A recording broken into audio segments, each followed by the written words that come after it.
నీకు ఏదైనా చేతనైతే నేను చెప్పినట్టు చెయ్యి. ఏడుస్తూ కూర్చోకు, దిగులుగా కూర్చోకు, అలాగా ఒంటరి వాడిని అయిపోయినటువంటి బెంగ పెట్టుకుని కూర్చోకు.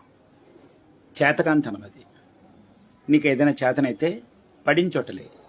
నిన్నెవరైతే అవమానం చేశారో, నిన్నెవరైతే తక్కువ చేశారో, నిన్నెవరైతే చులకన చేశారో, నిన్నెవరైతే నిన్ను మభ్యపెట్టి నీతో అబద్ధాలాడి నీ మనస్తాపాన్ని తెప్పించి నీ మనసుతో ఒక ఆట ఆడుకుని నీ జీవితంతో ఎవరైతే ఆట ఆడుకున్నారో అక్కడ లేచి నువ్వేమిటో నిరూపణ చేసేటట్టుగా బ్రతికి చూపించు నీకు చేతనైతే. అది కదా బ్రతుకంటే. అంతేగాని చచ్చిపోతాను, నాకు బ్రతకాలం లేదు, ఇది కాదు చేతకాని కబుర్లు. ఇది చేతకాని కబుర్లు అంటారు.